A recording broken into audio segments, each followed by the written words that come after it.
Speaker Pelosi, Leader Schumer, Leader McConnell, Vice President Pence, and my distinguished guests, my fellow Americans. This is America's day. This is democracy's day, a day of history and hope, of renewal and resolve. Through a crucible for the ages, America has been tested anew, and America has risen to the challenge. Today, we celebrate the triumph not of a candidate, but of a cause, the cause of democracy. The people, the will of the people has been heard, and the will of the people has been heeded.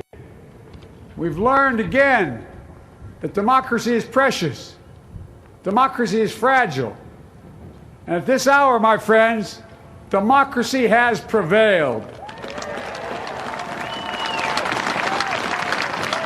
So now, on this hallowed ground where just a few days ago violence sought to shake the Capitol's very foundation, we come together as one nation, under God, indivisible, to carry out the peaceful transfer of power as we have for more than 2 centuries. As we look ahead in our uniquely American way, restless, bold, optimistic, and set our sights on the nation we know we can be and we must be. I thank my predecessors of both parties for their presence here today. I thank them from the bottom of my heart. And I know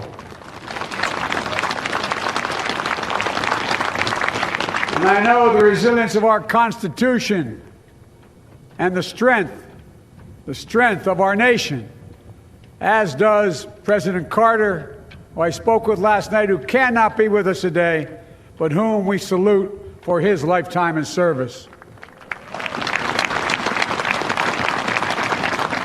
I've just taken the sacred oath each of those patriots have taken, the oath first sworn by George Washington. But the American story depends not on any one of us, not on some of us, but on all of us, on we, the people, who seek a more perfect union. This is a great nation. We are good people. And over the centuries, through storm and strife, in peace and in war, we've come so far. But we still have far to go. We'll press forward with speed and urgency, for we have much to do in this winter of peril and significant possibilities. Much to repair, much to restore, much to heal, much to build, and much to gain. Few people in our nation's history have been more challenged or found a time more challenging or difficult than the time we're in now. Once-in-a-century virus that silently stalks the country. It's taken as many lives in 1 year as America lost in all of World War II. Millions of jobs have been lost. Hundreds of thousands of businesses closed. A cry for racial justice, some 400 years in the making, moves us. The dream of justice for all will be deferred no longer. A cry for survival comes from the planet itself, a cry that can't be any more desperate or any more clear. And now, a rise of political extremism, white supremacy, domestic terrorism, that we must confront and we will defeat. To overcome these challenges, to restore the soul and secure the future of America, requires so much more than words. It requires the most elusive of all things in a democracy: unity. Unity. In another January, on New Year's Day in 1863, Abraham Lincoln signed the Emancipation Proclamation. When he put pen to paper, the president said, and I quote, "If my name ever goes down into history, it'll be for this act, and my whole soul is in it." My whole soul is in it. Today, on this January day, my whole soul is in this, bringing America together, uniting our people, uniting our nation. And I ask every American to join me in this cause.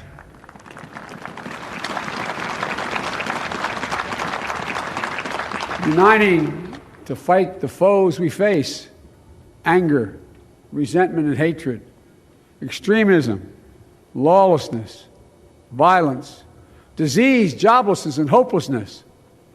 With unity, we can do great things, important things. We can right wrongs. We can put people to work in good jobs. We can teach our children in safe schools. We can overcome the deadly virus. We can reward work and rebuild the middle class and make health care secure for all. We can deliver racial justice, and we can make America once again the leading force for good in the world. I know speaking of unity can sound to some like a foolish fantasy these days. I know the forces that divide us are deep and they are real. But I also know they are not new. Our history has been a constant struggle between the American ideal that we're all are created equal and the harsh, ugly reality that racism, nativism, fear, demonization have long torn us apart. The battle is perennial, and victory is never assured. Through Civil War, the Great Depression, World War, 9/11, through struggle, sacrifice, and setbacks, our better angels have always prevailed.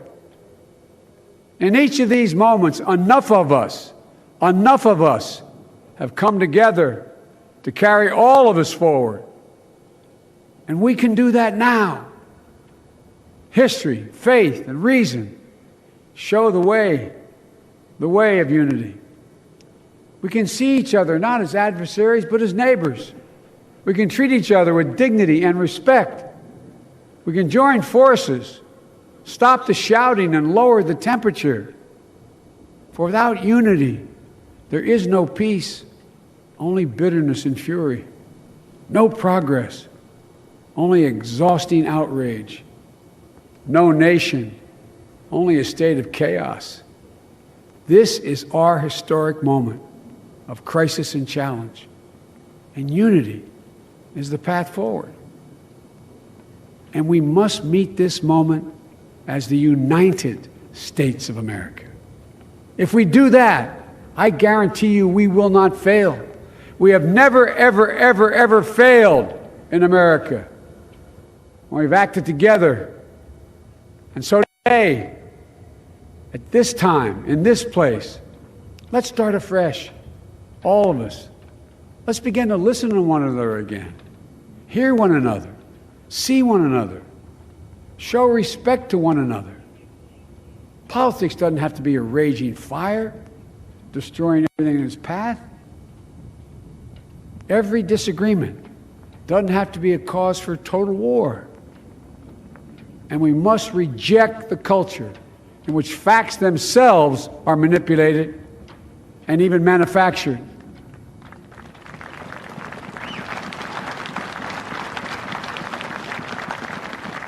My fellow Americans, we have to be different than this. America has to be better than this. And I believe America is so much better than this. Just look around. Here we stand in the shadow of the Capitol Dome, as was mentioned earlier, completed amid the Civil War, when the Union itself was literally hanging in the balance. Yet we endured. We prevailed. Here we stand, looking out on the great mall where Dr. King spoke of his dream. Here we stand where 108 years ago, at another inaugural, thousands of protesters tried to block brave women marching for the right to vote. And today, we mark the swearing in of the first woman in American history elected to national office, Vice President Kamala Harris. Don't tell me things can't change. Here we stand across the Potomac from Arlington Cemetery, where heroes who gave the last full measure of devotion, rest in eternal peace. And here we stand, just days after a riotous mob thought they could use violence to silence the will of the people, to stop the work of our democracy, to drive us from this sacred ground. It did not happen. It will never happen. Not today, not tomorrow, not ever. Not ever.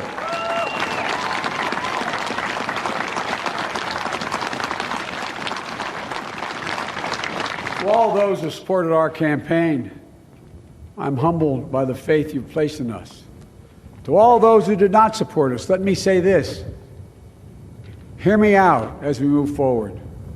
Take a measure of me and my heart. And if you still disagree, so be it. That's democracy. That's America. The right to dissent peaceably within the guardrails of our republic is perhaps this nation's greatest strength. Yet hear me clearly. Disagreement must not lead to disunion. And I pledge this to you. I will be a president for all Americans. All Americans. And I promise you, I will fight as hard for those who did not support me as for those who did.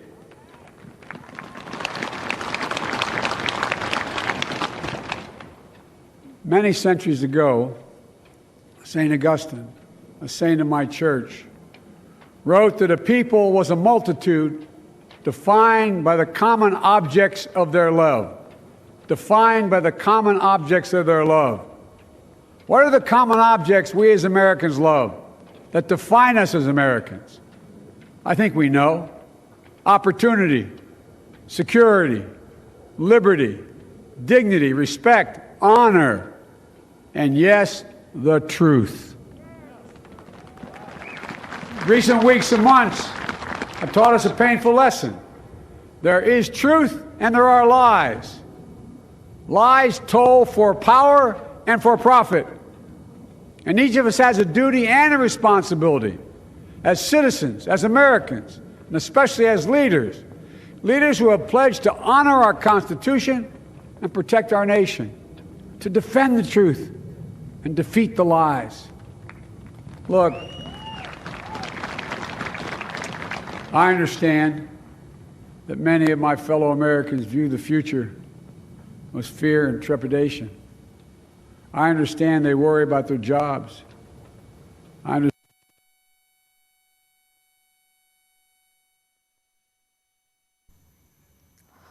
ഓരോ അമേരിക്കക്കാരനും കരുത്തു പകരുന്ന വാക്കുകൾ Joe Biden അധികാരമേറ്റ ശേഷം അദ്ദേഹം സംസാരിക്കുകയായിരുന്നു. ഒറ്റക്കെട്ടായി നിൽക്കണം America, ഞാൻ എല്ലാ അമേരിക്കക്കാരുടെയും ഓരോ അമേരിക്കക്കാരൻ്റെയും പ്രസിഡന്റാണ് എന്ന് ഓർമ്മിപ്പിച്ചുകൊണ്ടുള്ള വളരെ പോസിറ്റീവായ വളരെ ആത്മവിശ്വാസത്തോടെയുള്ള പ്രസംഗം. സരുൺ എ ജോസ് അല്പസമയത്തിനകം ചേരും. ഇപ്പോൾ അദ്ദേഹത്തിന്റെ പ്രസംഗത്തിലേക്ക് ഒരിക്കൽ കൂടി. But the answer is not to turn inward, to retreat into competing factions, distrusting those who don't look like red against blue, rural versus urban, conservative versus liberal. We can do this if we open our souls instead of hardening our hearts, if we show a little tolerance and humility, and if we're willing to stand in the other person's shoes, as my mom would say, just for a moment, stand in their shoes. Because here's the thing about life. There's no accounting for what fate will deal you. Some days when you need a hand. There are other days when we're called to lend a hand. That's how it has to be. That's what we do for one another. And if we are this way, our country will be stronger, more prosperous, more ready for the future. And we can still disagree. My fellow Americans, in the work ahead of us, we're going to need each other. We need all our strength to persevere through this dark winter. We're entering what may be the toughest and deadliest period of the virus. We must set aside politics and finally face this pandemic as one nation. One nation. And I promise you this, as the Bible says, weeping may endure for a night, but joy cometh in the morning. We will get through this together. Together. Look, folks, all my colleagues I serve with in the House and the Senate up here, we all understand the world is watching all of us today. So here's my message to those beyond our borders. America has been tested, and we've come out stronger for it. We will repair our alliances and engage with the world once again, not to meet yesterday's challenges, but today's and tomorrow's challenges. And we'll lead not merely by the example of our power, but by the power of our example.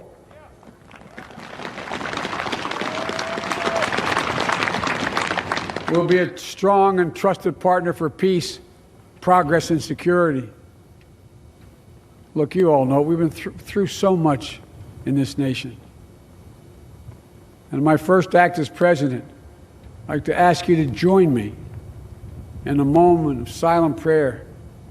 Remember all those who we lost in this past year to the pandemic. Those 400,000 fellow Americans, moms, dads, husbands, wives, sons, daughters, friends, neighbors, and co-workers. We'll honor them by becoming the people and the nation we know we can and should be. So I ask you, let's say a silent prayer for those who've lost their lives and those left behind, and for our country.